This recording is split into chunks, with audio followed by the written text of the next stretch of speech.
ducks in a row for the postseason that's coming up, including that SEC championship showdown in December against Alabama, things could actually get progressively easier for Georgia after that. There's also some chatter. I think we're going to do this afternoon.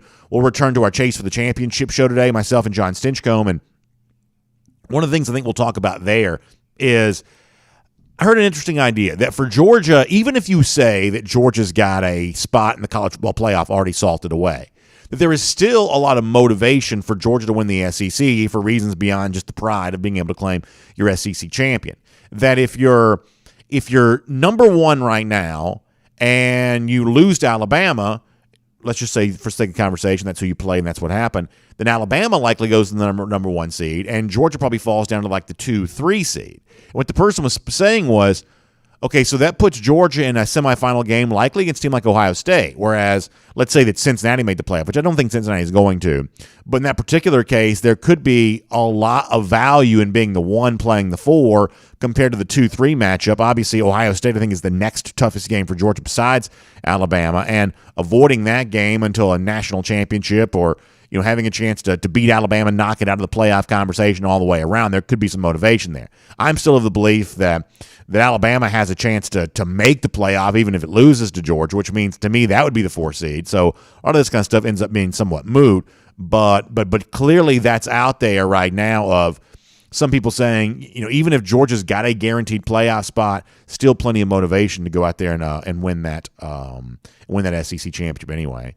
Dog Daddy checks in with a top of the morning. Good to have you here. The official DawgNation account weighing in on the app issue, saying to close that, reopen that. That might work out pretty well there. Randy Hall says, what's my prediction for Jim Moore back in college? I guess it's my same prediction for everything else that Moore has been involved with. I'm sure it'll, go away quickly and kind of up in smoke there at that point. I don't think Moore's a bad coach necessarily, and I think it's kind of cool that I've actually tried to follow the UConn story a little bit this year just because, they're easy to make fun of, and I think last year kind of silly. There were some silly things written about UConn. But the fact is, you got a lot of guys there that are playing for the love of the game. Coaching staff, completely eroded. It's almost like I think they're even paying some guys like Noel Mazzoni or somebody like that on like a part-time basis, $200 a week to come in and help out. I mean, this is a team that's really kind of barnstorming its way through the season, and the guys that are playing on that team are really doing so for the love of the game. I got no hatred for those players, and so if Jim Moore, a guy who's been former Atlanta Falcons coach and obviously head coach UCLA, wanted to be the Washington coach. Somebody joked and said finally Jim Moore gets a chance to coach the Huskies, but it's obviously the UConn Huskies, not the Washington Huskies. He gets a chance to coach. So if he can bring some stability to that program, I'm actually somewhat happy that that's the case, because I think those UConn players deserve better than that. Jim McLaughlin says, hard to believe that Mora took that job. That may have been the only job available to Jim right now. Randy Hall also saying that Todd McShay's got some big predictions for Georgia inside linebackers in the draft. Yeah, that's great. Great to be able to see that. Let's see what else is going on here real quick. We'll get ready to start the regular show. Randy Hall says, we got a bear, a moose, a worm, and a famous squirrel. What is next? Yeah, we got the entire forest here represented right now. That's pretty funny. Daniil Calvino checking in. Scott Harris also mentioning that Mel Tucker's on the verge of getting paid. Yeah, that's obviously a big, big salary that he's on the verge of getting. And there was even some joking. So last night, Michigan State basketball played Butler, and I guess they bussed from East Lansing to Indianapolis. And after the game, Tom Izzo was asked, hey, how come y'all took a bus to Indianapolis? He said that the administration had asked them to find a game this year they could take a bus to because they wanted to save some money, and a lot of folks started connecting those dots of, they're trying to pinch whatever pennies they can so they can pay Mel Tucker. And at this point, I guess I do expect Tucker to stay there at Michigan State. I think that Saturday's an interesting day for all of this, that Tucker's about to sign the big extension. They obviously feel like they're in good hands. I think they are. He's done a remarkable job with that team here this year, but it is going to be an interesting PR situation if they go out there. I mean, Michigan State's a 19-point underdog to Ohio State on Saturday. Ohio State's expected to win that game by about 3 touchdowns. If that happens, all of a sudden you kind of wonder, how these Michigan State fans, college fans, can be fickle, right? How these Michigan State fans respond to giving the big, in a lot of ways, unprecedented extension to a guy that, what happens if they don't play Ohio State very close on Saturday? Randy Hall, great question. Thanks for asking about the high school football. We got a big one this upcoming weekend as Warner Robins travels up to Cartersville. This is going to be an incredible atmosphere, incredible environment. Obviously, we've had Warner Robins before. We know how talented that team is. They're missing their top running back right now due to injury, but they still got, talent galore. This is going to be a great, great football game. And, of course, everybody knows the heritage and the history of Cartersville, and that's going to be certainly terrific. RX Dog just watched the Kansas-Texas replay. Boy, what a mess that was for Texas this past week. Georgia and Olive checking in to say go Dogs. Appreciate that. I think we're on all the other platforms there as well. Facebook, YouTube, Twitter, and Twitch. So what do you say we get ready to get going? It's going to be a very fun show today. We're going to finish off today with Mike Morgan from the SEC Network. He'll call the game play-by-play on Saturday. That'll be fun to talk to Mike on today's program. Also, we'll hear from former Georgia wide receiver Terrence Edwards. But before that, let's talk about what we're not hearing. Speechless analysts. That's how good Georgia's been thus far this year. I'll tell you all about that. It's DawgNation Daily, the daily podcast for Georgia Bulldogs fans, presented by Merriweather and Tharp, and it begins right now. Today's episode of DawgNation Daily is brought to you by Merriweather and Tharp, your source for Georgia divorce. Find them online at theatlantadivorceteam.com. Presented by DawgNation.com. This is DawgNation Daily, the daily podcast for Georgia Bulldogs fans. Here's your host, Brandon Adams. So a lot of you know, in addition to doing this show each and every day, I also do a show every week called SEC Country Live. And I love SEC Country Live. I love talking with the SEC. Don't make any, secret about being a Georgia fan. I enjoy the whole UGA deal here, but I also have a good time when it comes to looking what's going on in the rest of the league. And I like talking about the SEC. I like doing SEC Country Live. But obviously, Georgia is a part of the SEC, and Georgia is going to be a part of what we talk about on SEC Country Live there as well. But I was thinking about this last night that I don't know that I'm really talking that much about Georgia on SEC Country Live. I don't know that I'm doing very much of that right now. That when you think about the big stories around the league, it feels like that when it comes to Georgia right now, despite the fact they're ranked number one in the country, they're not really coming up as much on a topic on SEC Country Live, including yesterday's show. There wasn't, I felt like, as much to say. And that's, I think, what it kind of comes down to. It's like, why am I not talking more about Georgia, the number one team in the country, on SEC Country Live? Why are some of these other stories feeling a little bit more prominent? And I think part of that's because Georgia has just been so dominant this year that they've kind of rendered the conversation moot. It's almost like whatever question you would have had, whatever debate could have existed around Georgia, they've just kind of rendered that meaningless based on the fact that they have been number one in the country with a bullet next to their name, and they've just been climbing in stature and in perception week after week after week. And I was actually kind of thankful to find out this week that I'm not the only one that feels that way. Now, for those of you who've been on the fence about tuning in to SEC Country Live, we still talk about Georgia plenty. Just the point is that it seems like you might have plenty to say about the number one team in the country, but in some respects, in a show like that, other things sometimes seem more interesting just simply because Georgia has been so clearly dominant that the debate has kind of been just ended. And as I said, I've been glad to know that I'm not really the only one that feels that way, because think about this. You got people who talk for a living, and they sit on desks very similar to the one that I'm sitting at right now on the ESPN TV shows like the College Football Playoff Top 25 announcement that comes out each and every week. They sit there, they're ready to talk, they're basically, you just wind them up and they can talk about anything. But apparently, Georgia has been so good this season that those talking, like literal talking heads, are almost rendered speechless about what to even say about UGA after another week's worth of dominance for the Dogs. If you're a Georgia fan, I think you'll find this to be at least a little bit humorous, that when asked to say something about Georgia, there's almost this thought of, what is there really left to say here when it comes to all of that? This is from ESPN Tuesday night when Georgia was once again ranked number one by the College Football Playoff Selection Committee. They're 8-0 in conference play for the first time. That surprised me. I mean, they've been undefeated, but they haven't won all 8 since the SEC went to 8 games. We got nothing else to say about Georgia's been so good. If you want to look at all three of us, we got nothing else to say. They're really good on defense. So Pollock says, listen, what do you want? We got nothing else left to say about Georgia. We've talked about them plenty. You heard Joey Galloway there say they've just simply been so good that it's almost like at this point, is it even worth discussing how number one Georgia is here at the moment? The gap is seemingly getting wider each week. Not the same thing as saying they won't be challenged in the postseason, but in terms of challenges in the regular season, Georgia's just faced far fewer of those than any team in the country, including those ranked just below UGA there at that spot. Then at the end, you hear Joey Galloway say they're really good on defense. And that's not a jab on Joey's part. That's just the thing of, I don't know if you've heard this, that Georgia's, it's almost like a sarcastic comment. I don't know if you've heard this, but Georgia's actually really good on defense this year. He's saying that sarcastically because obviously at this point in time, that topic's been exhausted as well, just how dominant Georgia has been on the defensive side of the football. And if you're a Georgia fan, I think you think it's probably kind of funny that Georgia's been so good that there's almost no conversation that can take place about what to even say about them until you actually get to the postseason, and Georgia looks to finish this thing off by going out there and winning a championship. But for what it's worth, while the talking heads on ESPN were rendered somewhat speechless about Georgia this past week, the selection committee chairman, Gary Barta, actually had a few more interesting things to say about the Dogs. And I guess this was a conference call that Barta did with some reporters after the announcement came out. And I read this on Saturday Down South. I want to show you the quote here from Barta on Georgia. Saturday Down South did a story on this. But he was asked to kind of expound a little bit on what the ESPN analysts are just tired of talking about, which is how good Georgia is.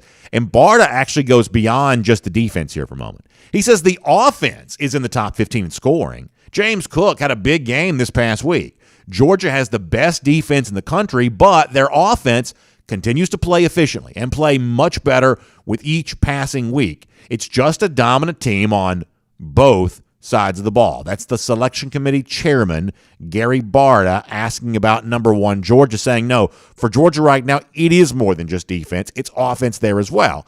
And obviously on this show, we're glad to hear Gary Barta saying that, because that's a point using statistics that we've tried to make many times, is that when you look at the complementary football that Georgia's playing, clearly the best defense in the country, but in terms of a good number of metrics, also among the very best offenses in the country there as well. Not the greatest offense of all time. Teams like Alabama a year ago, LSU the year before that would obviously rank higher in the offensive categories. But in terms of how good an offense is to go along with a historically great defense, you've seen very few teams in recent college football history who've been better on both sides of the ball combined than what Georgia has been this season. We know that's true. We've given you metrics to back that up. Gary Barta, the College Football Playoff Selection Committee chairman, has apparently noticed that there as well, and it's kind of nice to hear that. And obviously you kind of arrive now at a situation where the hay is just kind of in the barn. And Georgia has a very different situation than its likely opponent in the SEC championship game, Alabama. Georgia knows it's going to play in that game. Alabama still hasn't fully clinched its spot there. Alabama's still got two relatively tough SEC opponents left, a ranked Arkansas team this upcoming Saturday, then on the road at Auburn the week after that, a place where Alabama has lost in each of its last two trips, Jordan-Hare Stadium against the Tigers. Georgia plays Charleston Southern this week, and I guess slightly better Georgia Tech team the week after that. Georgia's not expected to be challenged at all. And this, just in simple terms, is an advantage for UGA. That a team that's been so good, so firmly established as number one, that the analysts on ESPN have kind of exhausted every topic they have about discussing what they are, but also so good that the guy who's in charge of making the picks for the college football playoff says we're seeing really an impressive performance on both sides of the ball. It's not just great defense, it's good offense there as well. And so Georgia now has a chance to, you don't want to say rest on its laurels, but at least for a moment it can rest. And it can get guys healthy, and it can cultivate the mindset that's necessary for the really tough football that's coming in December and January. Because here's the thing you all know, that no matter how good you've been September, October, November, that doesn't make December, January any easier. It doesn't make it any less stressful. It doesn't punch a ticket. You can't do that in the fall. That only happens in the winter when you get to the December and January months. That's only what happens then. But Georgia does have a luxury right now that almost no other team in college football has. Even a team like, say, Alabama, not guaranteed to be in the SEC championship. Ohio State still got tough games coming against both Michigan schools. Michigan State this week, Michigan the next week. They can't quite rest yet. Oregon, the other team kind of ranked up there pretty high, has to go on the road to Utah this week. Oregon's ranked in the top four, but they're actually an underdog in Salt Lake on Saturday. Their position in the college football playoff is far from guaranteed. All these other teams that are ranked really high right now, they're all envious of Georgia because of how good Georgia's been, how much Georgia's distanced itself from the pack as the number one team in the country. Now Georgia just kind of gets to kick back and relax. And get itself ready for the postseason. Now, what's cool about Georgia is if there was ever going to be a team that seemed to be capable of using this time wisely, of doing more than just goofing around, of doing more than just biding time till December gets here, it seems to be this Georgia team. And not just because of the coaching staff, but because of the leadership from the players and all that kind of stuff. It seems like this Georgia team is capable of using that time well. However, if you listen to Kirby Smart this week, you still got to tighten those screws a little bit to make sure that's true. You still got to find that edge even when you look across the field and see an FCS opponent on Saturday. So that was actually a little bit of a hot topic this week when Kirby Smart met with the media of, are you maintaining that focus? And are you doing what you can now to make sure that you are physically, spiritually, emotionally ready when the big game does come, and the first one comes in December? This is actually kind of interesting from Kirby Smart on that. Take a listen to this. It's definitely something you worry about in terms of playing to get better. Like, I was frustrated with yesterday's practice, and probably the first Monday that I felt like I was frustrated because I felt like there was a relaxed atmosphere and not that, I don't know, what the killer instinct I've seen on some Mondays. And it was a little frustrating for me because we've had really good practices. So I don't know if that was a relief from the Tennessee game or if that was, about who we're playing. I just was not pleased with it. It was better today, but it still wasn't what I expect our Tuesdays to be. So I'm trying to, reach out to the leaders and make sure they handle that the right way. But I always, want our guys to play to a certain standard and a certain standard of excellence of how we play, execution, regardless of who we play. I think most of you will get what I'm saying here, but I think the fact that Kirby Smart says he was kind of displeased with practice and maybe leaders thinking about that on the team too there as well, I don't take that as bad news as a fan of Georgia. I take that as good news that this is how seriously they're taking it. They're noticing everything that should be true, and they're measuring the current state of what is true going into a week like this against that standard that they expect for the program, which leads me to believe they're going to figure that out. They're going to get this fixed. And ultimately, there's only so much concern I think that a Georgia fan can even have for what's going to happen on Saturday against Charleston Southern beyond how many young players get a chance to play, and do we see things in this game that we haven't seen already this season. Beyond that, I don't know how much concern Georgia fans really have for the game all the way around. But these practice weeks, what you do to get ready for Charleston Southern, what you do to get ready for Georgia Tech, these practice weeks are important in getting you ready for what comes after that, which is not the same thing as saying they're already preparing for Alabama. Although I think that the mental and the physical part of this, in terms of resting certain bodies and getting your mindset right, that process kind of has begun. So here's the bottom line on all of this: is that Georgia is almost so far out in front that they're off the radar, and that's going to continue even more the next couple of weeks because Georgia's not really playing name brand opponents. But you better believe when this team reemerges in the national spotlight again come SEC Championship Saturday, likely against Alabama, what this team is doing right now will matter as it goes out and tries to validate its status as the team that's been number one all season long. Georgia coach Kirby Smart's taken that task very seriously all season. He's praised his team continually for how it's worked. Now it's prepared. Now they've got a long on-ramp to get ready for the game that matters more than any they've played thus far this season. And once again, I'm going to trust UGA to be ready for it when it gets here. It's definitely something you... My name's Brandon Adams, and this is DawgNation Daily, the daily podcast for Georgia Bulldogs fans. Hello to you, and thanks for being with us. Big thanks to our friends at Meriwether and Tharp for making it all possible. Meriwether and Tharp is your source for Georgia divorce, and we're glad to have them with us and glad to have you with us, whether it's coming to us on video starting at 9:45 on DawgNation.com or the DawgNation app, or you're checking us out on Facebook, YouTube, Twitter, Twitch, all the video platforms, podcast platforms, the Apple Player, Spotify. We post the show each and every day at the world-famous DawgNation.com, obviously the Google Player for the folks on the Android devices.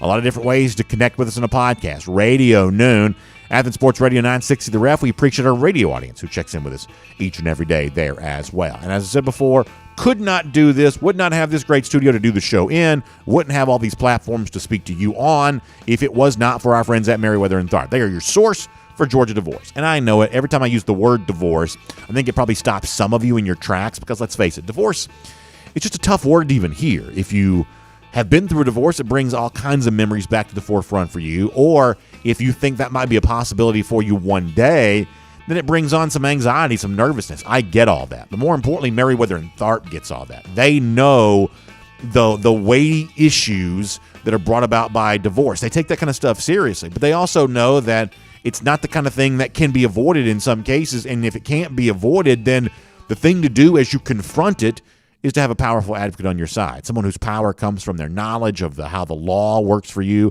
but also someone who has kind of the emotional intelligence to understand how all of this impacts you as you're going through that and how it impacts those that you love there as well. There's so many different important things that kind of come with a divorce conversation: finances, relationship with children, all that kind of stuff. Well, Meriwether and Tharp understands all of that, and they want to set you up for a successful next season of your life. So do me a favor.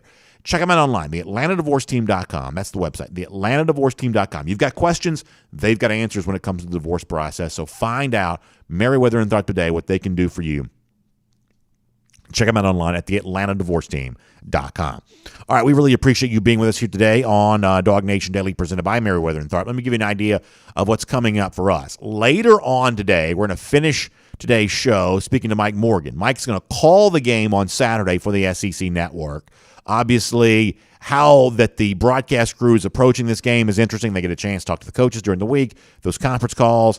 We want to find out from Mike what the hot topics for the TV broadcast are going to be, and just kind of his thoughts on Georgia as UGA, as we said before, kind of makes that march now towards the postseason, final preparations to get ready for a big drive towards a national championship. We'll talk to Mike Morgan about that before we're done. Terrence Edwards coming up here in just a couple of minutes. Always fun to have Terrence as a part of the program. But before that, though, let's go around the doghouse, and it's presented today by our friends at ServPro. And something else that Kirby Smart said this week that I thought was pretty interesting, and I think it kind of runs counter to what a lot of UGA fans have kind of assumed, that we saw the Georgia defense, tested a little bit last Saturday in a way we really haven't mostly seen that done here this year. Now, we said on this show going into the game that Tennessee's got a little bit of a high-powered offense. High-powered offenses playing in their own stadium oftentimes can find some success. We actually expected Tennessee to find some success offensively last week.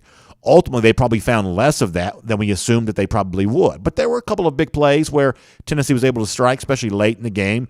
There were a couple of other moments that could have been big plays that didn't go, weren't able to be converted into a completion. And so I think some Georgia fans were left to assume that maybe the play of the secondary, cornerbacks in particular, maybe that was a little bit of a disappointment. Maybe that was a little bit of a exposed vulnerability for Georgia, the kind of thing that an Alabama or another team in the college football playoff might be able to exploit. But if you take Kirby Smart at his word here, that the assumption that some are making about that secondary based on Smart's own evaluation of that was not necessarily true. Let me give you an answer that Kirby gave to, hey, were you concerned about the way your cornerbacks played last week, concerned about the way your secondary played last week? Kirby's answer may surprise some folks. This is Kirby. No, I was very proud of them last week. Very proud of them. Not a bump in the road. They were tested. You know what I mean? They had good players, and they had the ball in the air. You go back to the previous weeks, you can't go back to the previous weeks and say where we made a lot of plays down the field and make plays on the ball. We definitely got tested, and we gave some plays up. But when you play the style of play that we played last week, you're going to give plays up, and they're tough to defend. So I was really proud of them. If anything, I think last week gives them some more confidence because they went out and played against good people. They competed. They covered them some, and they got beat some. But we got good enough players up front that they got to win most of their battles, not all of their battles. So I think Kirby Smart says a lot of things there. And, let me start with this. He talks about when you play the style of play that we play, you're going to get beat some. And I think that's right. And listen, I don't try to pretend to be the X's and O's expert. That's not my lane. I'm happy to stay in my own lane. I've got more than I can, say grace over as it is. But if you watch the way that Georgia played last week, like the one thing you never really saw Georgia do is you never really saw Georgia drop those safeties back, right? The kind of thing where you go much more conservative on defense to prevent the big plays, but ultimately that opens up a lot of stuff underneath. And what Smart says, at least I think what I'm interpreting him there is that, if you pull those safeties back, maybe you give up fewer big plays, maybe you give up more intermediate routes, maybe you give up more shorter throws. And all of a sudden this Georgia defense that's been so unyielding all season long, all of a sudden it becomes a little softer there in the middle, and that's kind of gross. Nobody likes the thought of that. And so Kirby says, we're going to stay aggressive. We're going to keep putting pressure on our cornerbacks.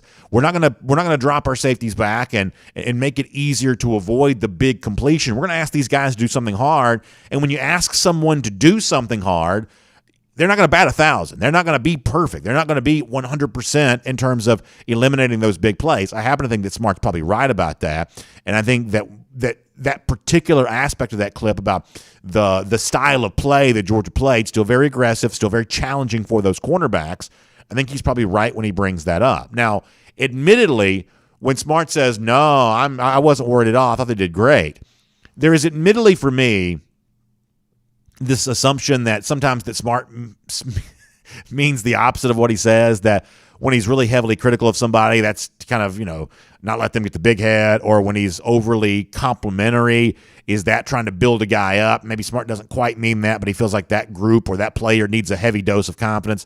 Honestly, I'm not going to play games with that, but I will just acknowledge that admittedly sometimes knowing that Smart likes to use his press conferences to speak to, kind of through the media to the team itself, you're kind of wondering, is this the good cop version of Kirby Smart compared to maybe the bad cop that you might sometimes get in certain situations? That's probably overthinking it, but I'm just giving you my admitted instinct on all of that. I think the overall larger picture, though, is that when you do play, let's say in Alabama, when you do play, let's say an Ohio State in the playoff, right now I would say that Oklahoma is a little bit of a long shot to make the playoff, but let's say you play that team there as well, or Wake Forest, or there are a lot of teams that you could play that do attack you a little bit on offense. That Smart's overall vision in all of this is that no, you're not going to go out there and shut that team completely down to the tune of no completions whatsoever. That we've heard it said a million times, if you play in the secondary, you got to have a little bit of short memory. You got to have a little bit of the ability to kind of shake that off and go back and get the next one. And from that standpoint, I think that Kendrick and Ringo and the guys who've done that for Georgia this year, for the most part, really have done a good job. They've obviously been praised by a lot of the statistical folks, Pro Football Focus, things like that. Maybe that matters, maybe it doesn't. But even your own eyes kind of tell you the story that, this group that was a huge question mark before the season began, working with a defensive front seven that wreaks havoc on everyone, I think they've kind of settled in here nicely. They've been given the comfort and the luxury of growing and developing into a role, knowing they had great guys playing around them at the safety spots and the linebacker defensive line spots. And they're using that to their advantage to be ready. So interesting to hear Smart with his comment. They are kind of running in the opposite direction of maybe what some fans were saying after that game against Tennessee this past Saturday. That is Around the Doghouse. It's presented today by our friends at ServPro, and a lot of you are homeowners. I talk to you all the time about that. Owning a home is important. It's certainly very important to me. It's more than just an asset. It's the kind of thing you have an emotional connection to there as well. And when you see damage to your home, boy, that just does something to you. And oftentimes it's caused by fire or water. It's amazing how much damage just water alone can do. Obviously, we know about fire, but just water alone, the crazy amount of damage that can do. And when you see that in your home, you're left to wonder, what's going to happen now? How do we get this fixed? And I'm sure on the forefront of that, it almost seems impossible. That's where my friends at ServPro step in, because their restoration specialists can repair and clean up that damage. They can literally make it like it never even happened. That's what they're able to do. It's almost like magic in a lot of ways. They get it cleaned up. They get it fixed up. They get your home back the way that it was before, the way that you want it to be. I love recommending ServPro. I also love the fact that each and every ServPro franchise is independently owned and operated. These are folks that have skin in the game.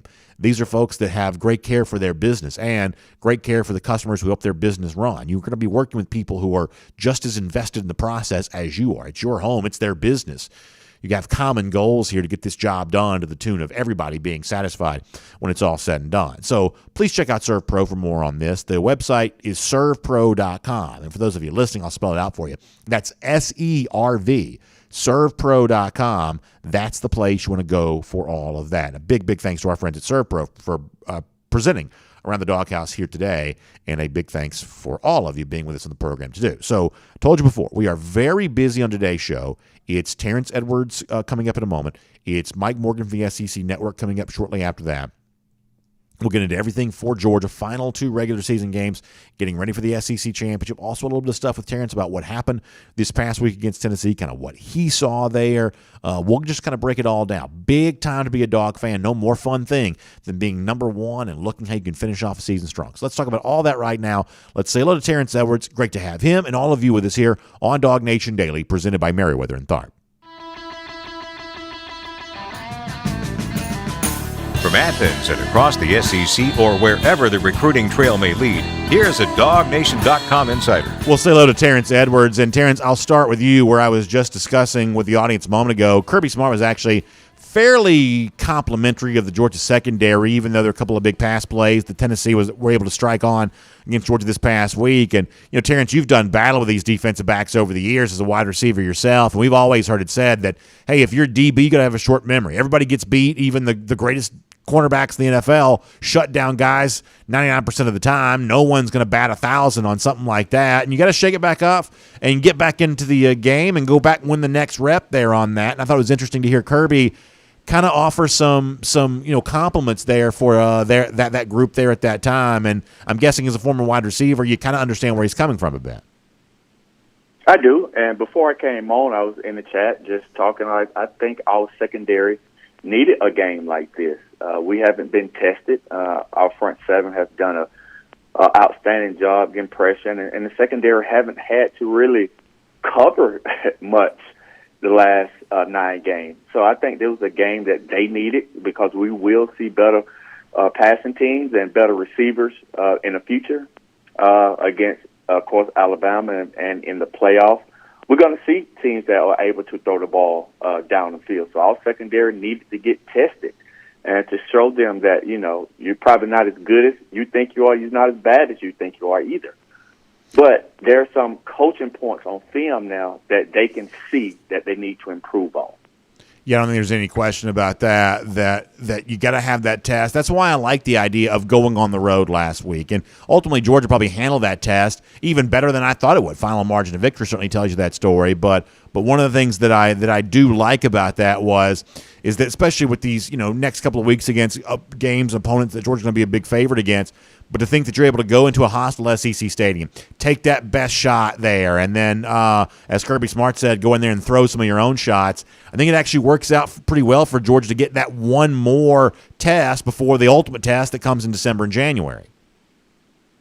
Yes, most definitely. As we talked last week, BA, that I thought Tennessee would score some points, but give Kirby and crew credit, man. They're adjusted, and the team adjusted to the tempo. And I was telling somebody this week, you cannot prepare for that type of tempo in practice. Yes, you can simulate it, but you can't really practice it where it's going to be. And I think that after the first quarter, we adapted and adjusted, and we showed our real character there, just holding that offense to 10 points, essentially. They scored the 7 points later to make it 17.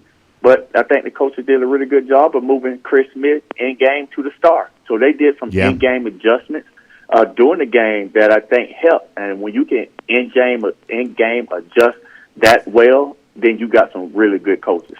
I thought the other big thing to kind of come from the game was the emergence of James Cook. And, Terrence, that James has been a popular player with Georgia fans for a long time with good reason. He's got this unique skill set. He's obviously got a famous last name. His, brother in the NFL. He's got, obviously a lot going for him. And on Saturday, it seemed like he really put that together in a way that I'm not quite so sure that he has before in his Georgia career. And to me, it provides a potential preview that I'm not quite so sure if the game's on the line, 3rd and 5 against Alabama, late in the fourth quarter or some other time like that, it almost seems like Cook might be the guy that you really want to go to here for UGA. Just that combination of whether you're throwing to him or whether he shows some elusiveness in the running game. He's just got a little bit of an extra spark that I think makes him a real weapon for UGA. You got to figure out who your true weapons are, and to me, on that shortest of short lists for Georgia right now is James Cook. Yes, and I'm going to give myself a little pat on the back because if anyone has listened to me on your show or any other show, I've been calling for James Cook to get more touches for 2 years now. Early on in his career, he was a smaller back, and he needed to add a more strength and girth to his body. If you ever meet James Cook personally, he put together pretty well. A solid 190, 195, and he's really an explosive back. You just look at the Cook family. That's what they do. They can run. Right. They can make plays, and he can catch like a receiver. You seen him catch a fade pass over the shoulder for a touchdown in the game. But his surprising trait this year has been how well he's been able to run between the tackles. His durability. I think he's been our best back this year. And bringing Bama in on a 3rd and 5, I like James Cook because he could beat you in so many ways. You have to worry about the run game, but you also have to worry about him in the passing game. That screens, flats, wheels, or just lining up at a receiver spot And if a linebacker comes, then we know we have man, just like what happened in the Tennessee game.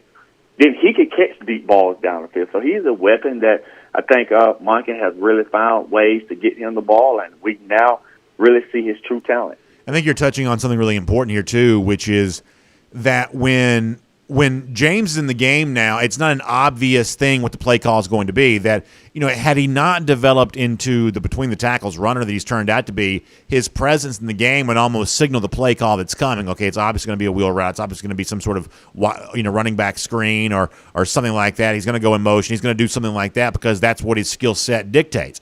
But now he's just as likely to get an effective run between the tackles or kind of a more traditional handoff. He's just as likely to do something with that as he would be to be thrown the football as well. Scored obviously on the ground and through the air against Tennessee this past Saturday. That by growing as a more traditional running back, I think it makes him more valuable as a pass-catching weapon because now defenses can't really truly key on what they think that he's going to do. Oh, most definitely. It was an indicator in the beginning of his year that it was going to be some form of screen, outside run.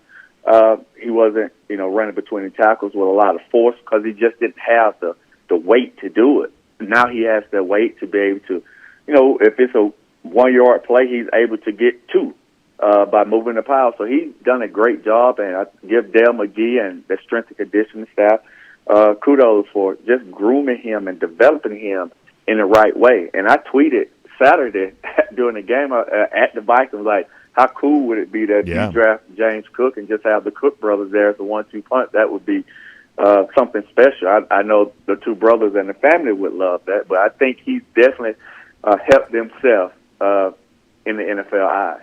No, I don't think there's any doubt about that, and I saw your tweet, and I thought that was great. Turning our attention to Saturday for a moment, obviously people don't really expect much from Charleston Southern. I'm assuming that you don't really either, but it does become one of those opportunities that you can get a lot of other players in the game, get experience for a lot of guys who just want to go out there and play in a game after beating up against each other on practice all season long, but also, for fans a chance to kind of see what some of these other players are like. And I think, Kirby Smart can't talk about this. Obviously, he's got to, treat the game like you'd treat any other, but secretly that's what I think all fans are kind of hoping for. It's a chance to see more players. And as somebody who, has been a player and obviously knows a lot of players and working with players, I mean, how important is that for some of these guys to get a chance to do more than just practice, to get a chance to do more than just, grind it, hard every day without fans and media being able to see that, but also get a chance to do it in front of the TV cameras, get a chance to do it in front of the full stadium, get a chance to wear that uniform and be proud of that. How much does something like that really matter in a situation like this?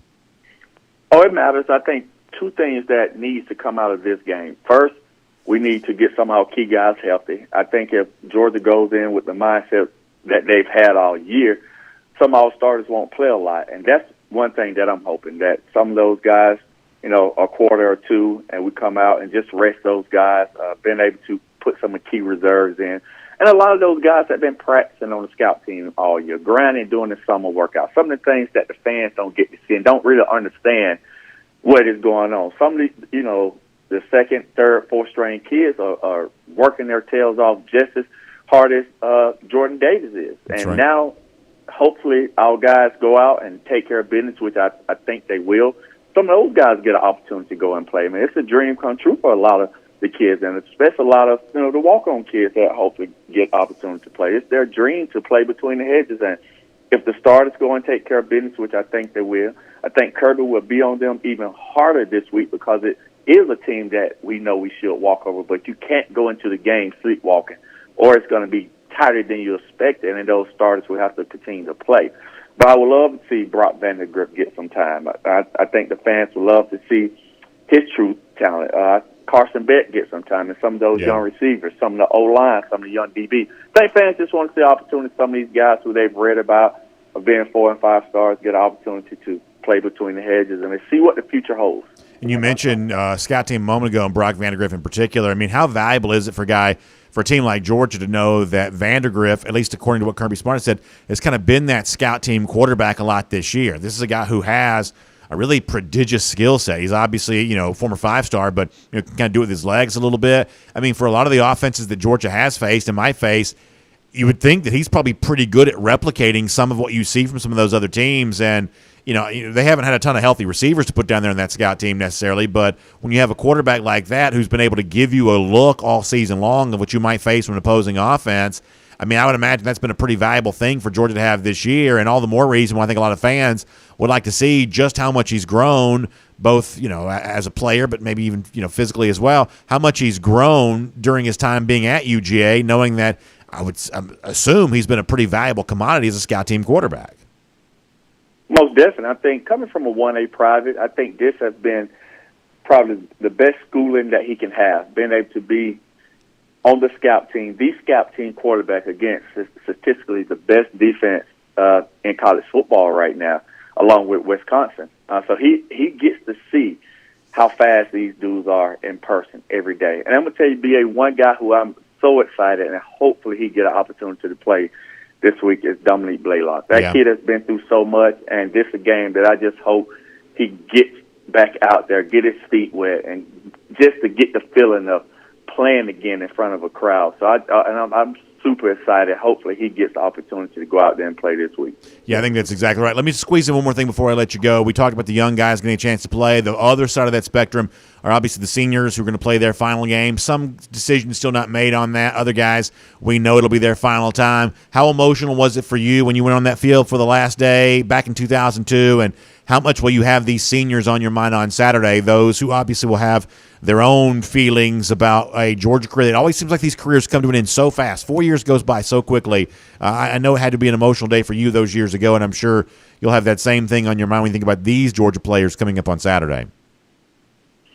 I think it doesn't hit you until the game is over. I mean, you have your parents and your loved ones there before the game, and it is a special moment for the brotherhood that you have built for 4 to 5 years. I can remember George Foster, Tony Gilbert, Boss Bailey. We all came in together, and then we walked off that field together. It's a special feeling then. But after the game, knowing, man, this is your last time playing between the hedges, and I'm getting chills now just thinking about it. This is the last time playing in this stadium, and it's an emotion, and I'm glad we got the opportunity to play Georgia Tech the last game and beat them like 50-something and 3 in that game, and that had to be my last game. That's a great memory to have in that stadium. I love that, Terrence. That's great to think about. Hey, remind folks how they can get in touch with Terrence Edwards Wide Receiver Academy. You're doing big things, helping that next generation. Some guys will one day have their own senior day. You're working with them right now, and if folks want their sons to be a part of that, how can they do so? You can find me on all social media at Terrence Edwards Wide Receiver Academy. And since it is the off season for me and a lot of teams, a lot of schools, we will be starting up the bubble work. Bubble work. See me on Twitter say the bubble work. It will start the week of the third week in January, like January 18th. We will go Tuesdays and Thursdays from 6 to 7:30. Bubble season is here. I'm happy to know that, Terrence. I know that's when the real grind begins for a lot of those guys. Most definitely. Hey, Terrence, thanks for being here. We appreciate your time. Thank you. All right, good stuff there from Terrence Edwards. By the way, speaking of, Terrence was referencing the GHSA playoffs, which do roll on. We got a big one coming up for you on Friday night on Peachtree TV. How about Warner Robins going up to Cartersville? I love it when we get these cross-sections of Georgia battling with each other. Obviously, Warner Robins representing middle Georgia, going up there to the extreme north part of Georgia. Cartersville's a historic program. Everybody knows, the big names that have kind of come through there. And on the flip side of that, Warner Robins, pound for pound, I'd say you can put them right up there with any team in the state thus far this year. This is going to be an incredible matchup. Friday night, Peachtree TV, round 2 of the GHSA state playoffs. Cannot get any better than Warner Robins and Cartersville. I'm happy to be on the call there for play-by-play. Our buddy Rusty Manziel will be in the booth with me, Jeff Santel on the broadcast, the entire crew there, Kaylee Manziel, Ashley Rose, the entire team from Peachtree TV. We'll bring that to you on Friday night. Great, great atmosphere up in Cartersville as Cartersville hosts Warner Robins. Check that out, Peachtree TV on Friday night. Cannot wait for all of that. Let's take a look around the rest of the league. This is SEC Through. Let me also say this really quick. How cool is, you heard Terrence Edwards say this a moment ago, that before he came on and spoke to us on the telephone here, he was also chatting live in the comment section there too.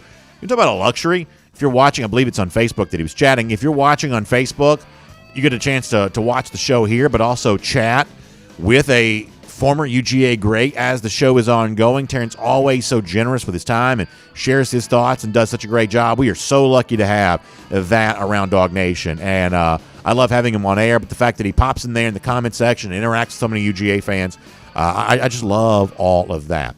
All right, so let me also say this. Cruiser on the SEC, courtesy of Royal Caribbean.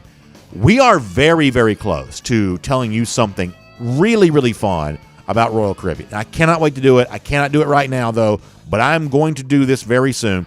I'm not sure if I'm even supposed to let you know this, but we are very, very close to telling you about something unbelievable coming up with Royal Caribbean in the days to come.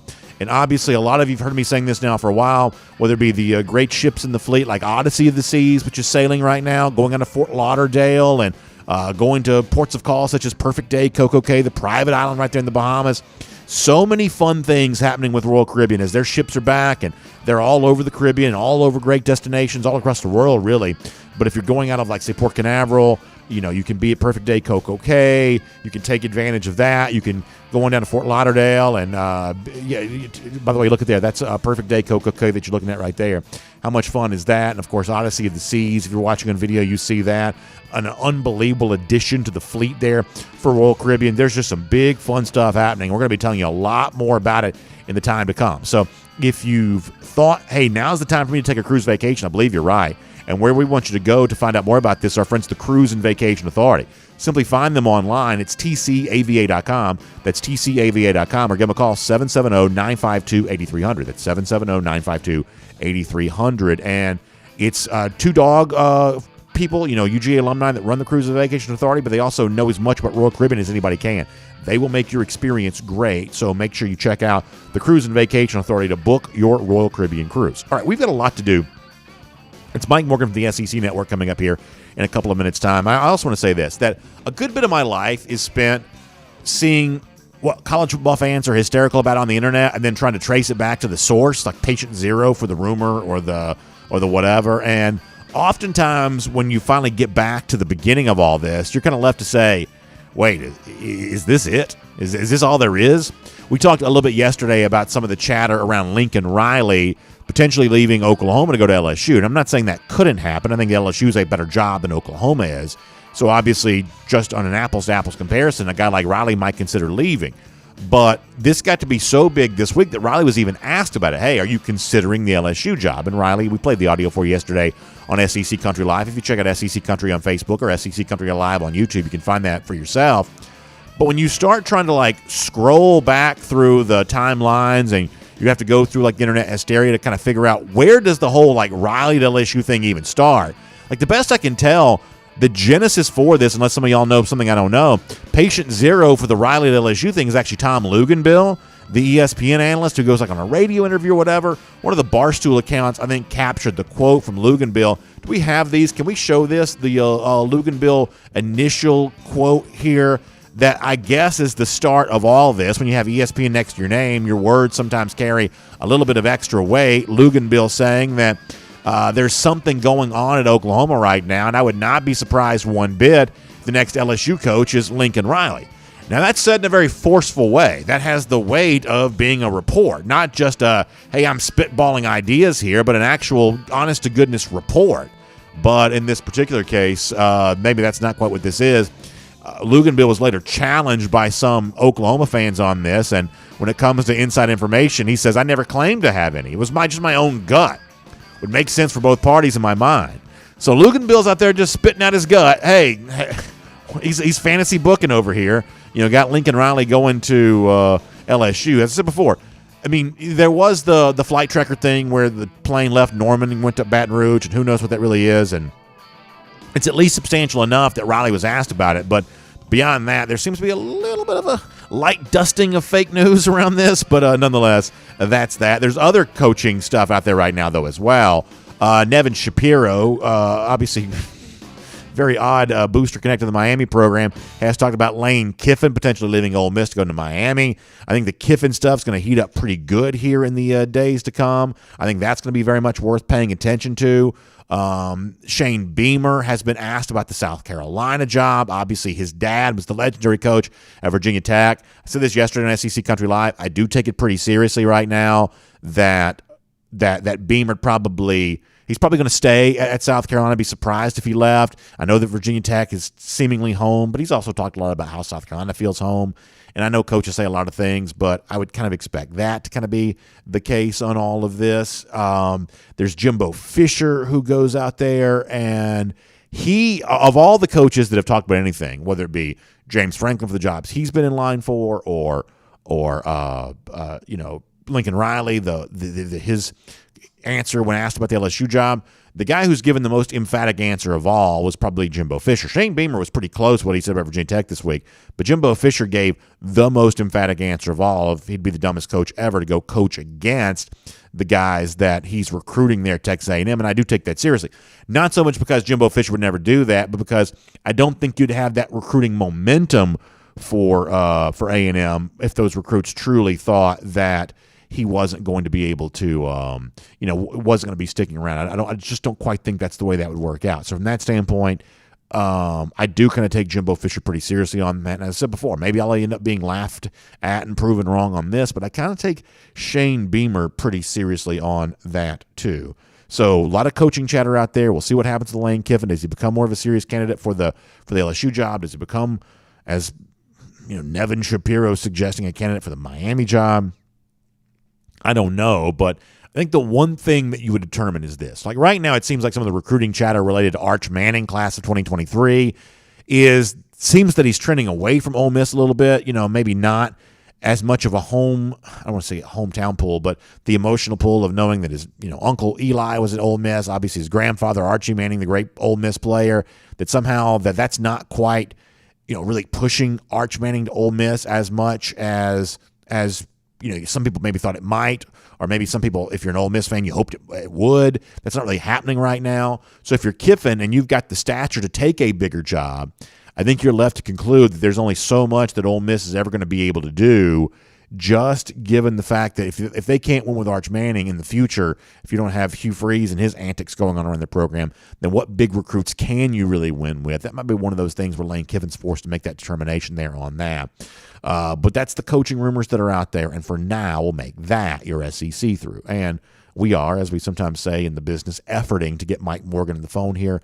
I think we should have him coming up in just a couple of minutes' time. If we are waiting on Mike, what we might do is go ahead and move on with the rest of the program here, because I do want to give you the picks for the upcoming week. No Mike Morgan right now. Oh, we do have Mike Morgan. Mike's ready to go. So we'll give you picks for the upcoming week's worth of games here coming up in just a little bit. For now, though, here on the DawgNation Daily presented by Meriwether and Tharp, I want to get ready to say hello to Mike Morgan. Going to call the game on Saturday on the SEC Network. Mike's also a guy that's got a lot of hours logged watching SEC football, so he's a good voice to talk to in a day like this. Mike, appreciate you being with us. I know it's a busy week for you as you get ready to call this game on Saturday. Thanks for spending some time with us here today. Absolutely, Brandon. And, a lot of hours logged. I guess that means I'm kind of old. I'm north of 40, but I'm south of 50. So I've been covering SEC since I was about 17 years old. Yeah. I've been a fan since I was 10. So I'm not quite that old, but yeah, you're right. I've been, unlike a lot of folks out there who, go to various schools from the Northeast, get into broadcasting, and wind up down south. I'm like you. I've been woven in the fabric of SEC football from a very early age, so I take a lot of pride in that. I know you do as well. Yeah, no doubt about that all the way around. So Georgia, number one, you get a chance to see them on TV on Saturday. And, what are your expectations right now? We kind of joked about this off the top of the program that if you watch the ESPN show on Tuesday where they were, ranked number one again, it's almost like Pollock and Galloway and the guys there at this point in time are just kind of rendered speechless. Like everything that can be said about Georgia has been said about UGA for the most part, and they just kind of very methodically have kind of marched their way through the season. What are your expectations getting a chance to see them on person on Saturday? Well, I think to your point on it's almost become, dare I say, a stale storyline. And that's a good thing if you're Georgia. That means everything is going well, and there's nothing controversial. There's nothing where you sense a chink in the armor or a spot of vulnerability. I think there were a lot of people, to be honest with you, that were clamoring for this quarterback controversy, that were waiting for Stetson Bennett to really look shaky and then start the whole JT Daniels conversation and How can you start a former walk-on that looks like an accountant over this blue-chip guy that's supposed to be an NFL quarterback? I think even that storyline just got stale because when you watch Stetson Bennett play, he does everything that they want him to do and does it well. So I'm in Atlanta. I know there's some Georgia fans that are just waiting for him to have a hiccup.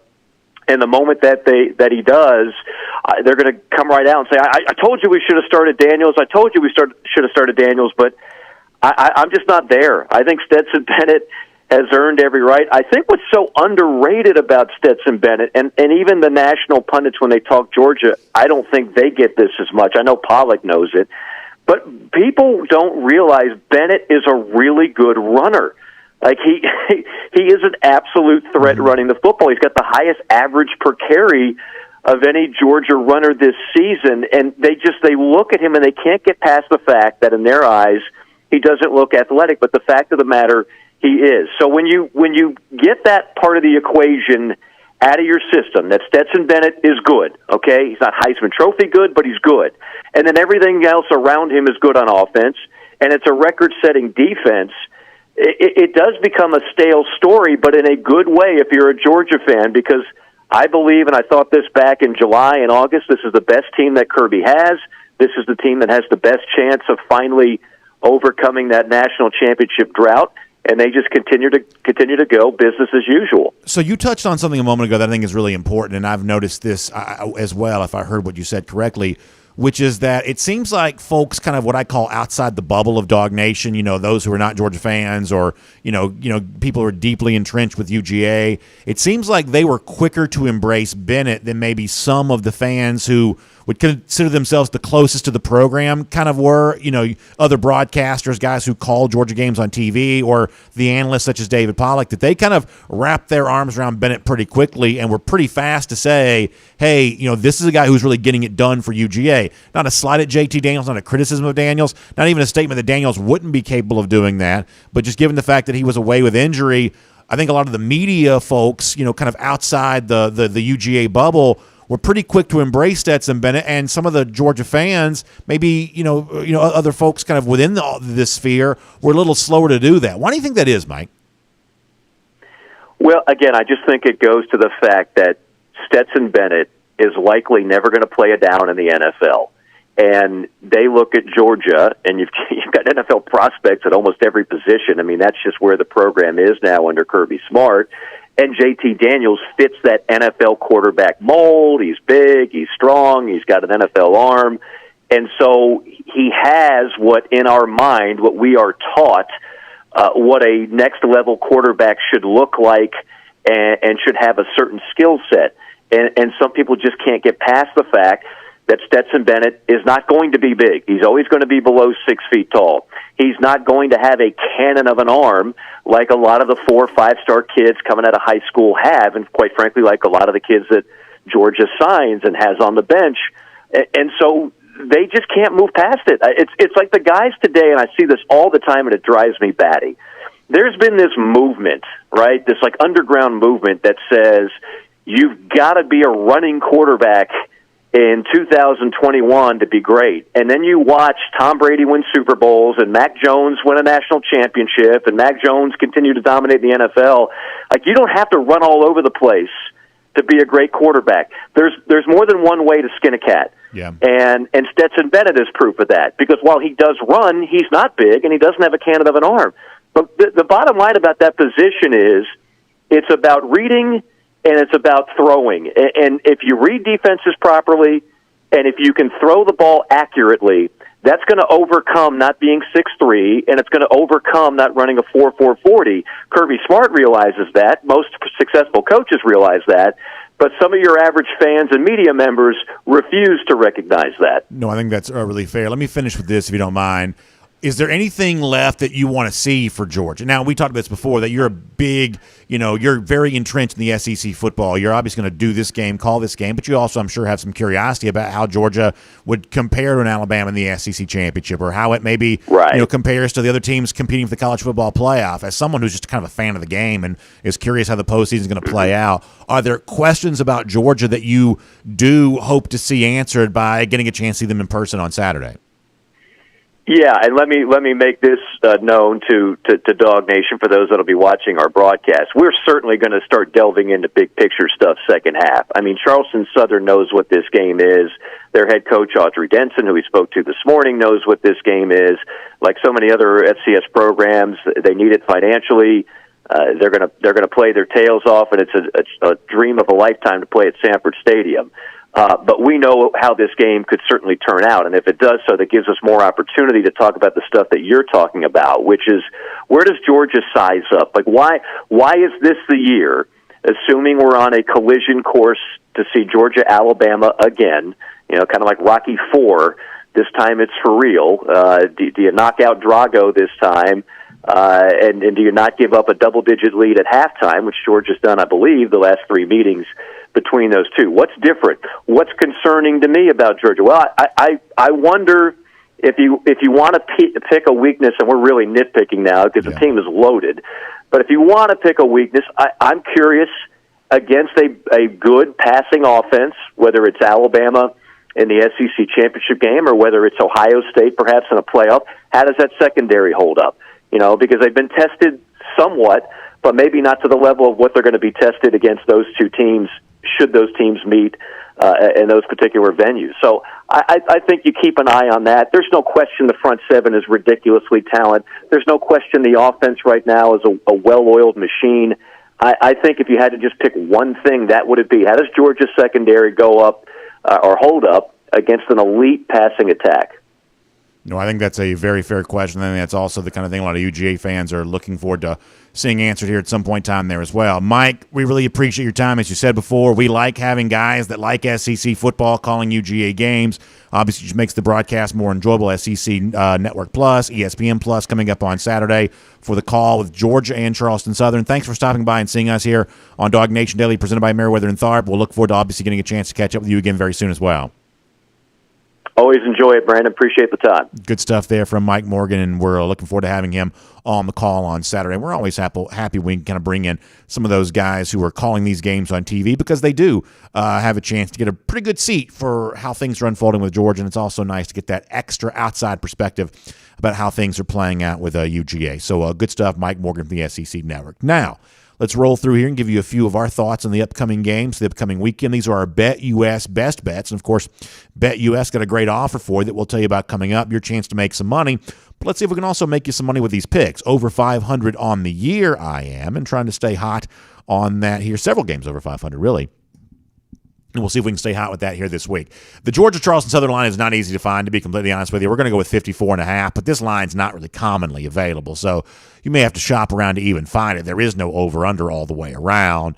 I told you before, Charleston Southern, 158th in the Sagarin ratings. That's a 258 team, so this is, kind of a middle-of-the-pack type FCS team coming into Georgia on Saturday, and the spread's about what you think it would be under those circumstances. Arkansas goes to Alabama. The two games that I think are very similar this week, and I said this about Georgia last week with the similar point spread at Tennessee. Compare Alabama hosting Arkansas to Ohio State hosting Michigan State. Both these games, about 3 touchdown numbers.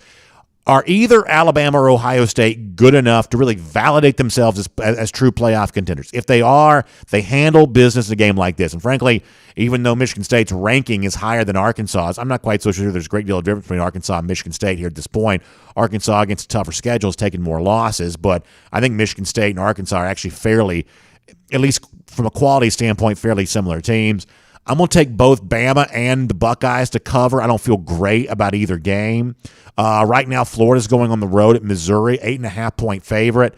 Listen, right now, Florida's just not good enough to be favored this many points against anybody on the road. Missouri's not good either, but they haven't played badly as of late, including getting an outright win at home against South Carolina a week ago. So plus the points, I think that's obviously the way to go. I do think, though, if you could do a potential – I'm going to get in over my skis on this here a little bit. But look at Florida as an 8.5-point favorite. Look at Auburn as a 7.5-point favorite. What if you tease both those games below a field goal? And you got Florida and Auburn. You feel better about that game on a teaser with Florida and Auburn? I think you might. As it stands right now, Missouri's the play. I think South Carolina is actually the play plus the points, although I think Auburn wins the game outright. But as I said before, if you really want to get serious at BetUS or somewhere like that, take a look at Florida and Auburn as a little bit of a teaser situation there. Get that thing below a field goal, maybe. Ole Miss is not covering 36.5 against Vanderbilt. That's just too many points. Vanderbilt's actually covered 2 straight in 3 of its last 4, so they've played better against the spread than you might think. 36.5 is just a ton of points. I think that Oregon goes on the road. I think it beats Utah. Utah is favored there in that game. They're also ranked by the College Football Playoff Selection Committee, but I'm going to trust the Ducks there in that spot. I also think they'll get every single close call if one comes their way. And then this is not a top 25 matchup, but it is an interesting game. Wake going to Clemson. Clemson's the 4.5-point favorite here. I'm always interested in unranked teams favored against ranked opponents. I take that pretty seriously. I just think that Clemson's also better, more seasoned in big games. I'll take the Tigers here minus the 4.5 against a Wake Forest team that's fun to watch, but ultimately maybe due for a bit of a letdown. Those are our Bet US best bets, and you can get your own action and use your own expertise to make some money here this upcoming weekend. But when you do so, make sure you sign up for that account at Bet US to do that, because you got a big incentive when you do. You're going to get 125% sign-up bonus, and you got to use the promo code DN125 to take advantage of that. The DN stands for DawgNation, DN125, and you get the 125% initial sign-up bonus. That means you put $100 in, they're going to put in more money than that than you do. $125 they'll put in on top of your $100. It's a 125% sign-up bonus. In simple language, they are going to put more money in your account when you sign up than you are.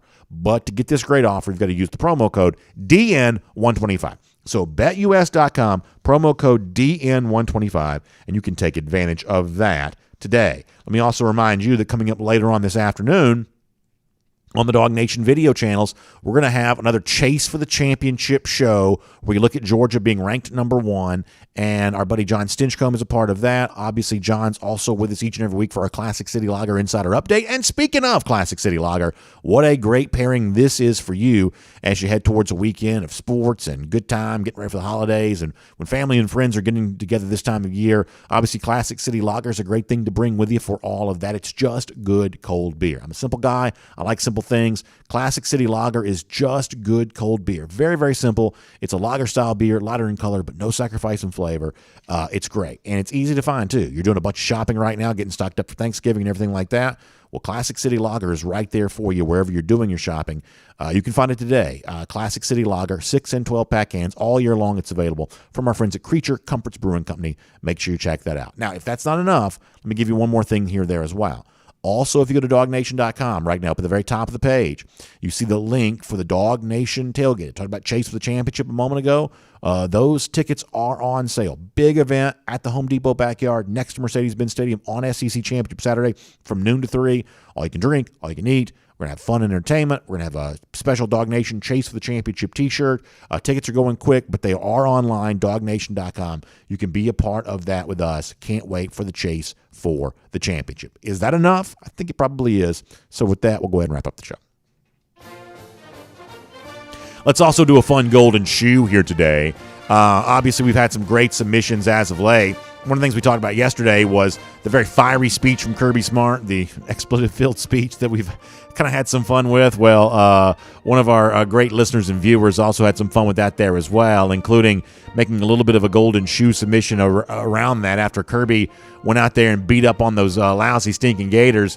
Our buddy John Paul Wilson says, I'm having trouble keeping those alligators down. He gives you kind of the Ric Flair woo. Flair was obviously once famous for his alligator shoes. He says the shoes that Kirby Smart strolls into the office wearing, you see true golden shoes, the gator skin, the big gator head on top. Yeah, if anything, that's what Kirby Smart probably earns for himself after a game like that. Great job by John Paul Williams. Make him the golden shoe winner for today. Also, speaking of the lousy, stinking Gators, 345 days from now, Dogs go back to Jacksonville, get another win against Florida. In fact, Kirby, tell them what we're going to do to them.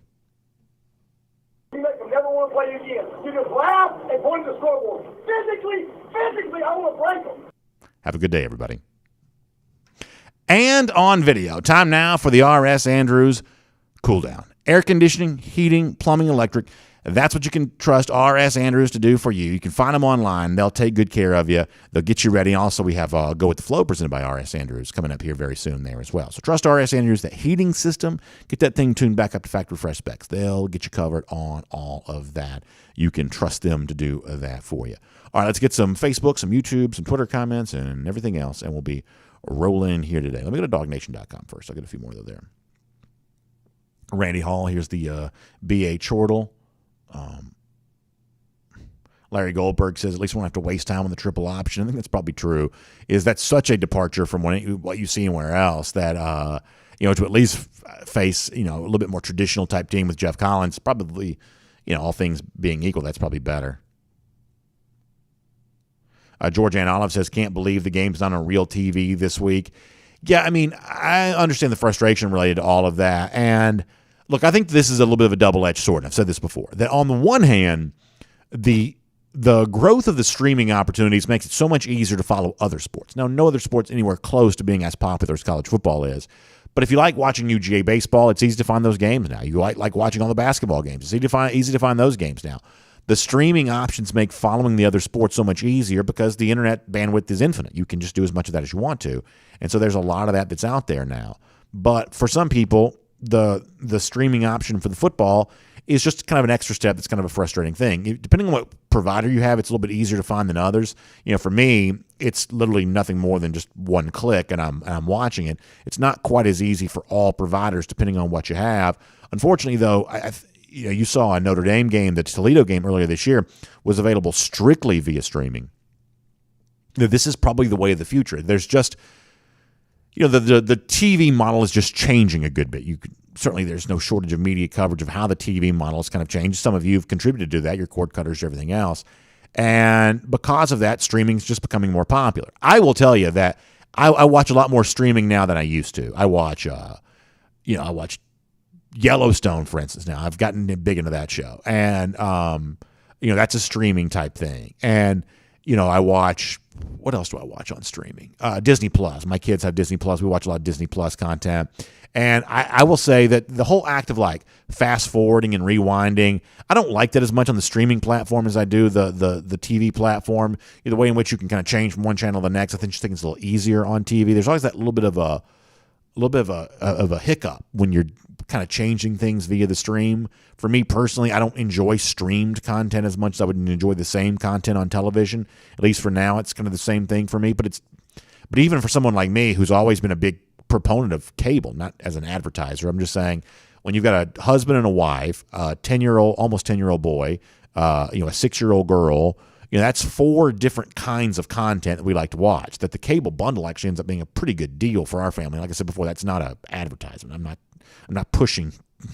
cable or subscription. Yeah, Michael Carvell says I don't watch Ted Lasso. I would watch Ted Lasso. Honestly, for some reason, watching something via Apple seems like a bridge too far for me. I'm not against it. It just seems like a bridge too far. I don't know why. There are a lot of things I wish Apple would do better, but the phone, before I start worrying about the content they're producing.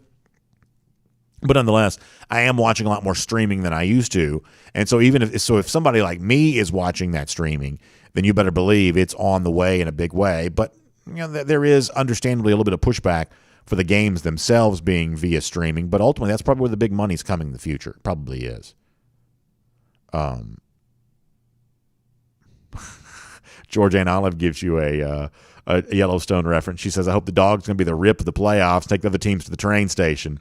Yeah, listen, if you know, when it comes to that. It's really weird. So, obviously everybody's busy, but I'm in a stage of my life right now because I, work a lot, and I have, 2 young kids that take up a lot of my time. I used to be really big into all the TV shows. I could tell you every TV show. I was very, I don't want to say pop culture savvy, but I was pretty culture savvy. I saw all the movies, saw all the TV shows, knew about the latest music. I mean, 10 years ago, I was probably big into all that kind of stuff. But in the age of my kids, I just don't have, I'm just interested in what they're interested in. So I don't have as much time to devote to things that I would like. And so I kind of stumble on these things that I just can't believe I've missed this. Like Yellowstone, like right now, I think a lot of y'all are watching season 4. I'm watching season 1. It's like, I just love this. I'm actually in season 2 now. I've binged enough that I'm in season 2, but I just love this show. It's just an amazing show. And it's crazy to think I've only just now discovered it because it's just like right up my alley, but it has taken me a while to get there. Bob Zamblin says, do you think we'll have a running clock on Saturday in the second half? I know they did a running clock with Austin Peay a couple of years ago, but there's not really a lot of rule concessions for a running clock, is there? I mean, I know there have been some occasionally, but not really a a real concession for that via the rules. Brian Whitehead liked the Kirby audio at the end of the show. We may do that, Brian. We may see if we can make that fun. Let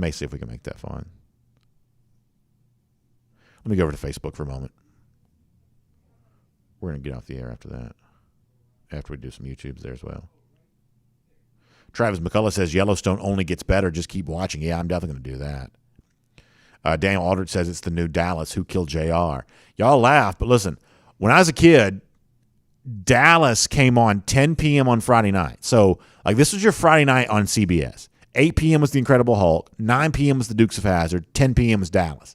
Now, you talk about murderer's row of TV shows. Such a big deal. And, like, I guess I wasn't really supposed to watch Dallas, but my family all liked to watch it. My mom liked it. My grandmother liked it. So they were all into, like, the Dallas thing. I remember the Who Shot JR, big deal. I feel like that was the age of, like, great TV theme songs. I feel like we have some okay theme songs now, but, I mean, great TV theme songs. That Dallas theme song, the dun, dun, dun, dun, dun, dun. Like, that was a great TV theme song. And, you know, you saw the old, it wasn't Jerry World back then, it was the old school Texas Stadium. Was that what it was called? Texas Stadium with the big open part in the middle. That was part of that.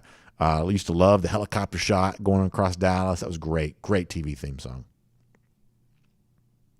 Matt Rukavina says, I can still whistle the Dallas tune. Always watch that with my mom. Yeah, I think everybody's mom in the 80s watched Dallas. I think they did. Now, Dallas also had some crazy, even as a kid, I remember this. They had some crazy plot twists. Like, at one point in time, spoiler alert, but a character died, and then they brought him back, and they acted like the whole death thing was just a dream. Like, it takes a lot of gumption. I'm gonna say it that way. It takes a lot of gumption just to, like, pretend the last however many seasons of the show. No, we were just kidding. That didn't really happen. But that's what they did. Brandon Griffin is 100% right. A-Team theme may be the best. That was Tuesdays, 8 p.m. on NBC. A-Team. Loved the A-Team. Gerald Harmon says, didn't Sue Ellen shoot JR? Sue Ellen was his wife? I don't think she shot him.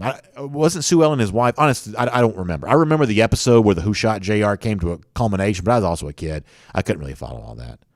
But Sue Ellen was his wife, is that right? I don't think she's the one that shot him. I think you thought she was supposed to be the one that did, but I don't think she actually did.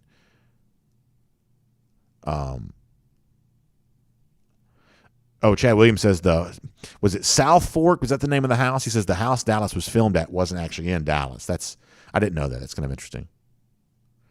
Cherie Hudson Byer asked about a pregame show on Saturday. Yes, we will be there for the dog walk. Our Kroger kickoff will be the final time, so we'll be right there in the Tate parking lot before the game begins. So if you get there around 2.5 hours or so before the game, we'll be there for the dog walk for that. For a lot of these guys, their final time, we'll be there for that, and then we'll be at the UGA bookstore after the game for the DawgNation postgame show with our friends from the UGA bookstore. Lucy Bowers-Boykin says Sue Ellen was the wife, but no, she was not the shooter. Bobby Taylor says the blonde chick shot him, which sounds about right for Dallas, I guess. And by the way, those are his words, not mine. Bill Kelly says Bonanza was filmed in Lake Tahoe. That's actually kind of cool. Also, the great opening scene from Godfather 2, Lake Tahoe as well, right?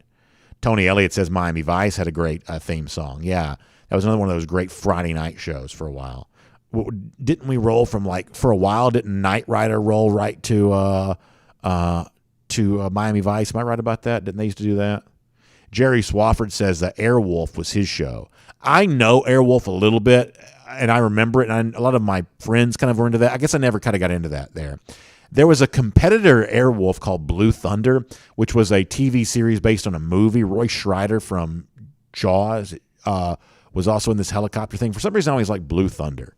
There was a little bit of that was kind of a knockoff Airwolf. I always liked Blue Thunder though. Jeff Doak says Rockford Files still my favorite theme song. Rockford Files is a little old for me, but I do know the show. My grandparents love the Rockford Files. Also, James Garner is kind of a cool looking dude. Open collar shirt, sport coat. That's like what everybody wears now, but that was kind of his deal back then. Marcus Chafin said, y'all talking about theme songs. I constantly have the Andy Griffith Show in my head. Yeah, for sure. That's a good one there as well. Brandon Griffin mentioning MacGruber. Funny. Gerald Harmon says he didn't like Blue Thunder. I don't know why, but I always like Blue Thunder. Matt Rugavina going to be in Hawaii next week for my brother-in-law's 40th. Wasn't Magna PI out there? That's Matt's like subtle, humble brag to let us know that he's traveling again. Yes, but Magna PI was in Hawaii. Hill Street Blues, another one of those great theme songs. That's ABC. Was that Sundays, 10 p.m. for ABC? Remember that for sure. For sure. Yeah, Philip Jordan Wells, NBC, Saturday night, A-Team, Miami Vice, Knight Rider. Yeah, A-Team I think got moved. I think for a while it was on Tuesdays. Got moved there for that. Rick Wallace mentioning Walker, Texas Ranger. My Walker, Texas Ranger memories are when it used to come on at 8 p.m. on USA before Raw came on at 9. That's my Walker, Texas Ranger. They'd always show the closing credits right before Raw started. That's pretty much my memory of that. Keith Finney says I wasn't born when the Rockford Files were playing. Like I don't know if it was still on. I mean, obviously a lot of this stuff is like reruns, right? But haven't really seen that many of the Rockford Files. But I remember my grandparents loved them. For sure. Let me get a few YouTube comments. I'm sure they're thrilled we're talking about TV theme songs. But that's kind of what happens when you're playing Charleston Southern, I guess. Somebody should ask Kirby Smart what his favorite TV theme songs are. Green Soldier says, Rhett, strike first, strike hard, no mercy. He's having a good time over here. James K says, Sue Ellen's sister, Kristen's the one that shot JR. Well, there you go. Did any of y'all watch, they remade Dallas? They did like a remake of Dallas. Was that good? I'm assuming it wasn't because I don't think it stuck around very long. Jermaine King also mentioned The Fall Guy. I remember that show. I didn't really watch that too much. Did I ever watch BJ and the Bear? Because it didn't Fall Guy come on ABC, and then they had BJ and the Bear, where the guy drove the tractor trailer and had the monkey or the orangutan or whatever it was. What is that animal called? CB says never forget Dukes of Hazzard. Yeah, listen, I watched every one of those Dukes of Hazzard episodes for sure. Hugh Nash, how about this? He says he wants to hear the leaked audio of Kirby Smart after the SEC championship game with me sitting there a la George Papard in A-Team saying, I love it when a plan comes together. That's actually a really good idea. Casey Turner says, or I should say Cassie Turner, excuse me, Cassie. Can we just put in our starters, run the score up, then pull our starters quickly? We're going to need them. Sounds like a pretty good idea for me. Dwayne Street says Dynasty. So my mom, I think, liked Dynasty a little bit, but she liked Knots Landing more. And as a kid, for some reason, I always thought that Dynasty seemed cooler. But my mom used to like Knots Landing. Jermaine King said the chimp was Clyde, but I thought the chimp's name was Bear. I thought that was the whole point of the show, that the chimpanzee or whatever it's called was named Bear, wasn't it? You eat a cookie. You eat a cookie, very funny. CB says the Dog Nation guys should be the G team. He says I could be face. I'll take that as a compliment. That's pretty handsome, dude. Speaking of face, did you ever watch Battlestar Galactica, the old original version that Dirk Benedict was also in? That was a fun show. I later found out years later when I was a kid, I didn't know this. I guess Star Wars had sued Battlestar Galactica because Battlestar Galactica essentially ripped off like 90% of Star Wars. This is like the original. They made a remake of Battlestar Galactica. It was a little bit different, but the original, which I only saw like on Saturday mornings, that's like a rerun type thing. But Dirk Benedict from the A-Team was also in Battlestar Galactica. Jason Crosby says Clyde was on Smokey and the Bandit. Well, there you go on that. Rhett Womack says BA's not a MacGyver fan. Now, I never really saw MacGyver. Like, I think it was on ABC too. For some reason, I don't know if we just didn't get ABC at my house or what, but a lot of those ABC shows we didn't really watch very much. Aaron Dixon says LL Cool J sampled the SWAT theme. I'm sure that's awesome because the SWAT theme may be the best TV theme song of all time. And I guess you also had when they remade that, didn't Isaac Hayes, didn't he do was he the one that originally did it, or did he do a remake of it? Am I just making all this up? I don't quite remember that, but that's a great TV theme. Let's see what else. Christy says she liked Knots Landing. Well, there you go, Christy. I'm glad to know that. Yeah, my mom loved that. Our buddy AKA checked in to say we lived close to Burt Reynolds and Tucker back in the 70s, early 80s. That's actually really cool. I mean, you can make case that, like, I mean, to be that close to Burt Reynolds 70s and 80s, that's as cool as a dude has ever been, right? That's as cool as it gets right there. Mark Brantley says Dog Nation's turned into Siskel and Ebert. Normally somebody complains by now, but maybe this is truly the Charleston Southern week, so nobody kind of minds that too bad. CB says he liked the Jeffersons theme song. I do as well. I remember being in the Georgia Dome in 1998 when the Falcons beat the 49ers. You know, back then the Falcons were in the NFC West, so the 49ers were the arch nemesis of Atlanta. Not a true rival because Atlanta wasn't good enough to be the rival of the 49ers. But the Niners with Montana and Jerry Rice and all those guys had just been such a nemesis. And this is obviously the Steve Young era. But when Atlanta won that playoff game against San Francisco at the time, no more appropriate team for Atlanta to beat than the Niners would have been. They played the Moving On Up Jefferson theme song, and I just thought that was such a perfect encapsulation of how that felt like, that, you know, Atlanta finally got a piece of the pie. That was kind of a cool moment. I'll always remember that. Scott Pete says, I wanted to complain but didn't. Well, Scott, I can understand that. We're going to get ready to go here in a minute. Paul Moon on the subject of Big Bear Alexander with Jeff last night. He and Jermaine talking about that. Yeah, I mean, that's a great get, and Bear's got a great personality, man. Great personality. Hugh Nash says he liked Hill Street Blues a lot. As a kid, that's another one of those things, kind of like Miami Vice and all those other shows, where it's like once you got into the plot of the show as a child, I didn't really follow it too well. It would eventually get boring. But there is nothing boring about that. You know, they'd always start, I guess, with like the briefing meeting with the officers, and then they'd say, be careful out there, and then they'd kind of roll into that piano theme song. If you hadn't seen that before, if you hadn't seen it in a while, pull that thing up on YouTube. That I'm not going to pretend to carry the melody because I can't, but when that theme song gets going, that's a good one, man. That's a really good one. Travis McCullough, thanks for the kind words. Appreciate that. Yeah, Hugh Nash gives you the be careful out there. DeAndre Allman gives you the old people shows. Yeah, these are old people shows. There's no question about that. Brandon Griffin says, favorite sports movie, The Natural or The Sandlot. Remember, The Titans is good there as well. Yeah, I like all those. I really do. I like all those. Keith Finney says the original SWAT music was by Rhythm Heritage. So did Isaac Hayes do a remake of that, or am I just completely inventing this? Joe Bryce says Unsolved Mysteries. I'm not going to lie to you. Unsolved Mysteries used to scare me. Like I was probably 10 or so years old. For some reason, that whole thing was just really creepy. And they obviously like made it creepier. And maybe at 10, I shouldn't have been getting scared by a show that was on NBC. But Unsolved Mysteries was a little bit creepy for me. A little bit creepy. Miriam Martin Corbin, Philip Jordan Wellstone with the Golden Girls. Isn't that I'm not going to lie to you. That show's pretty funny. Gerald Harmon says Denzel Wash was in Hill Street Blues. I thought he was in St. Elsewhere. Was he in Hill Street Blues as well? I thought he was in St. Elsewhere. Lucy Bowers Boykin, thanks for the kind words. Back over here at DawgNation.com for a moment. Doggy asked me if I ever saw Sharky's Machine. No, I don't believe I saw that one, but I do know the movie. GR3 says the Miami Vice theme song still the best. Yeah, very well might be. Bob Zamblin says The Fugitive was a great show. Yeah, see, I'm lucky because my grandfather would introduce me to all these old shows, and like I'm too young to have watched like the real original Fugitive, but like my grandfather would like watch all this stuff. Like back then, you know, you had these channels that just showed all these old things all the time, and so I watched a lot of those Fugitive episodes. They were pretty good. Twilight Zone, I'm like the world's biggest Twilight Zone fan. Like I've seen every episode of Twilight Zone 1,000 times, and it's really like my grandfather that kind of got me into that. George and Olive talking about a new show debuting here on Fox. That's going to be fun.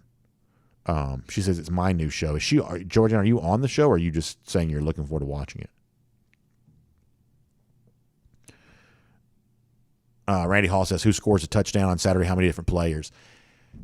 How about a guy that we haven't seen really score one this year get one? That'd be kind of fun. Who would that be? Savion Clark, maybe? See, find the end zone? Somebody like that? Jamie Scott says Buck Rogers. I used to love Buck Rogers. That's another one of those shows that I used to watch on like. There are also a bunch of different versions of Buck Rogers. That show changed a lot over the years, but I used to like that show. Dennis Parley says can't beat Gunsmoke. That's another show that changed a lot over the years. It's on for about 100 years, it seems like. Like that started like old school black and white and was like, like full on color when the show ended. But I've watched my share of Gunsmokes as well. I really have. I definitely have. Oh, Georgianne Olive says she works in the show. That's cool, Georgianne. We'll have to support you on that. Thanks for telling us that. Capuaga wants to see Jalen Carter get a touchdown. Obviously, it'd be great to see Jordan Davis get one, but I also don't want to see him get hurt either. Mike Q says he'd like to see one there for him too. So maybe we can see Jordan. Who was the commenter a minute ago? Was it Cassie that said, hey, put him out there, let him get a lead and just get him out of the game? Maybe right at the beginning of the game, just give Jordan Davis a touchdown, then we can kind of pack it up and go home after that. Capuaga also says that he's a paramedic for the Walking Dead show. That's really cool. That's really cool. Scott Pete, I can't read that. Jermaine King also remembering Aaron Gray, one of the great stars of Buck Rogers, and certainly a special lady in a young boy's.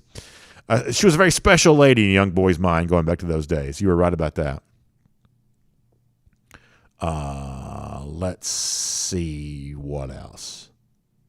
Cassie Turner says maybe they'd give Jordan Davis the Heisman if he scored some more points. Yeah, I was on a radio interview this week, and we got to go after this.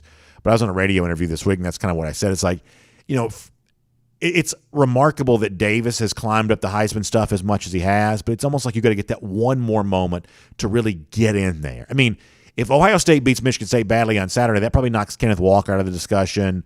You've got a way to eliminate some of these guys from discussion here. Right now, no one's taking over the Heisman discussion, but you also need that one more moment where Davis's candidacy really gets elevated one more time. I mean, it's been talked about now by all the major networks, but you got to get that one more big push for him, and an offensive touchdown would obviously give you a chance to do that. So great stuff. Thanks for being here for the JC every single day. Falcons, by the way, play tonight, so that's the big thing. Falcons tonight against New England there in Atlanta. This kind of sneaks up on you a little bit, but check that out tonight. And our buddy Chip Towers also caught up with the family of Stetson Bennett about the decisions that he's going to be making come season end. You can find out more about that. Mark Bradley, interesting column on Freddie